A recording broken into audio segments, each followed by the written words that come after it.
Hey everybody, welcome back to my YouTube channel, or welcome to my YouTube channel. My name's Mace, and today I'll be talking about the negative effects that being buff all the time has on your mental health. First, I want you to listen to this clip of a guy who explains how he got buff after quitting basketball, and how it led to negative effects on his mental health.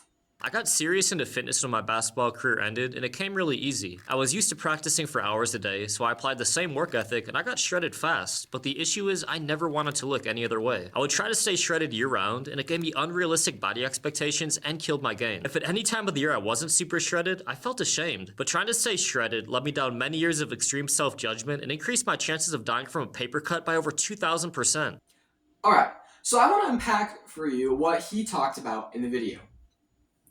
The first thing I want you to know is that being buff or going to the gym isn't a bad thing at all.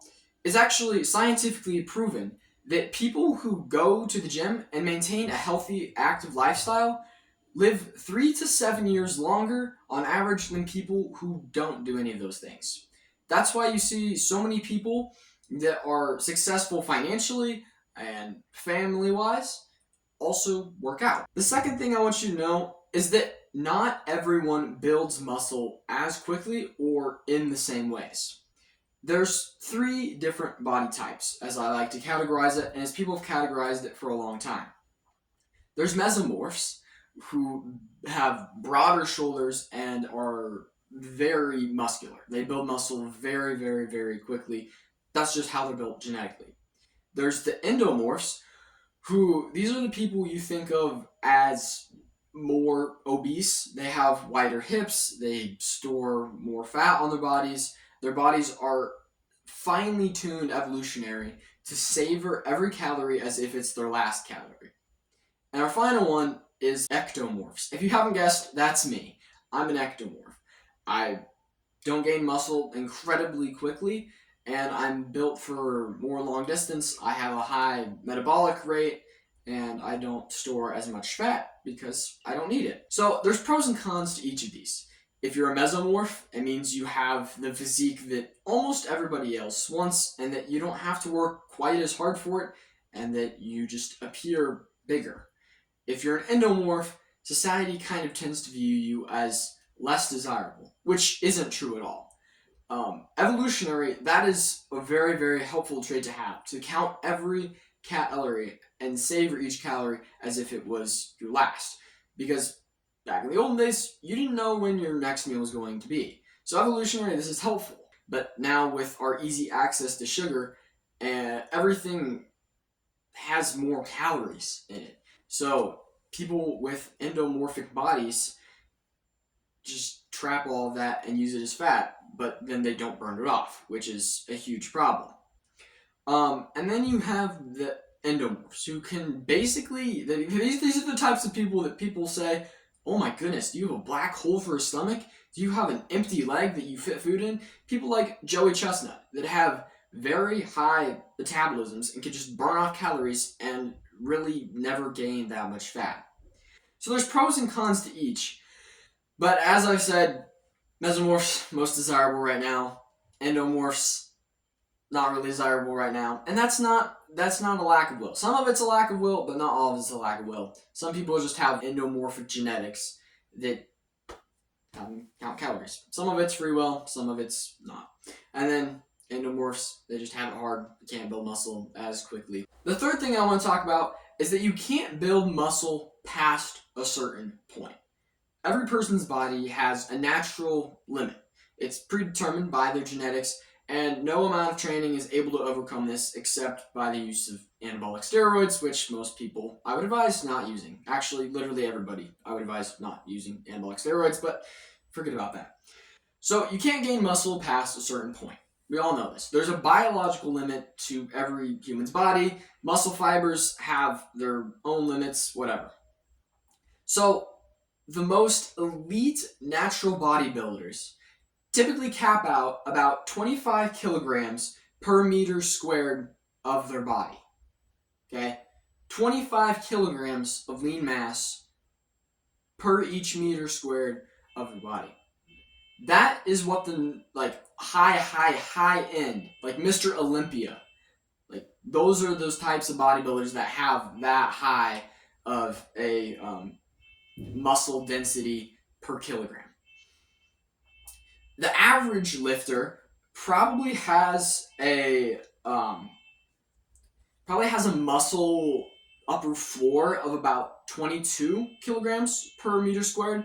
And so these are the people that are just dedicated, going to the gym for, 40 minutes to an hour every single day. These are the people that will eventually reach that if that's what they're specifically training for. After about 4 years of intense training, and I mean intense, it's not like you just go to the gym and you sit there on your phone, or you only go there, you work out for 30 minutes, whatever.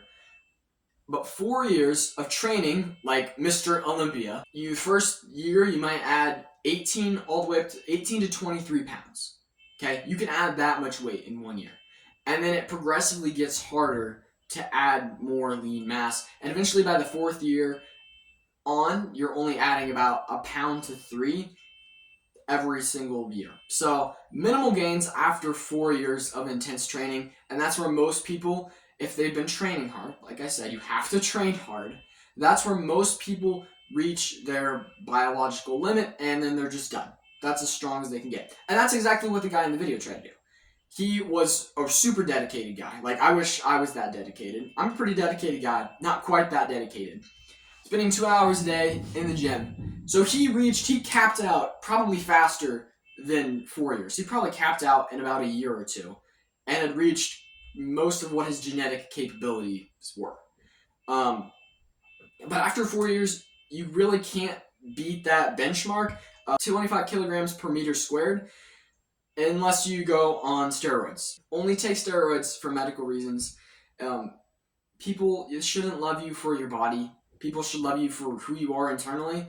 And if they're saying that you need steroids or that you're not strong enough or you're too fat, whatever, and then you need steroids, don't listen to them. And the fourth thing I want to talk about is about your body image. So what's in and out of your control? Like I talked about with the mesomorphs, ectomorphs, and endomorphs, there's things that are genetically predetermined that are out of your control. Like mesomorphs will always gain muscle faster than any of the other body types. That's just where all of their calories go. All the calories go to creating and storing fat and holding water in and building muscle. Like that's what their bodies are predisposed to do with all of the calories that they have. Your endomorphs, their bodies are a little different. They're genetically predisposed to hold in all of the calories they possibly can. Because evolutionary, that's what they're supposed to do. All the evolutionary changes were made so that we survive as a species and that we don't die. So that's what they're meant to do. The ectomorphs, all their calories are going to, well, a little bit of fat preservation, but mainly going to building really dense muscle fibers that are good to run for long periods of time. Because outside of sled dogs in the snow, the human species is meant for endurance. Like, that's what we do. We just run a larger predator, such as an elephant, to death. Kill it, eat it, whatever. What I don't want you to do with all of this knowledge is I don't want you to think that you're predisposed to have something happen just because you have certain type of genetics. Just because you have more mesomorphic genetic tendencies doesn't mean that you can be really buff without even having to try. Like, you still have to go to the gym, you still have to put in the work. Just because you're endomorphic doesn't mean that you're destined to stay fat. The final thing that I want to talk about is how you should train for each of these specific body types. So train the way you should. If you're a big guy, if you're an endomorph, or even if you're just a really large mesomorph, you should train with heavy weights. You should use the equipment because that's how you're going to get the most resistance. If you're a skinny guy, you should train some cardio, some HIIT, all that stuff. If you're a more compact mesomorph, you should consider doing calisthenics. In the end, you just need to do the best training for you. So, to recap, being buff isn't bad. It actually helps you live 3 to 7 years longer on average, and lots of successful people, both in their careers, financial, and family, all do this. Second key takeaway. Some people don't and can't build muscle as quickly, so don't take a defeatist attitude with whatever body type God has given you. 3, you can't gain muscle past a certain point. So after the 4-year limit, most growth is minimal unless you're on anabolic steroids. 4. Your body image. What is in and out of your control? We learned that you're genetically predisposed to be either a mesomorph, endomorph, or ectomorph, but that you shouldn't take a defeatist attitude regardless of which body type you have. You're given each one and you're just supposed to make the most of it. Point 5, we talked about how you should train for each of these specific body types. Regardless of what body type you have, you just need to make the best with what you have. And remember that nobody's perfect. Even Mr. Olympia has his flaws. I'll see you guys in the next video, and thanks for watching.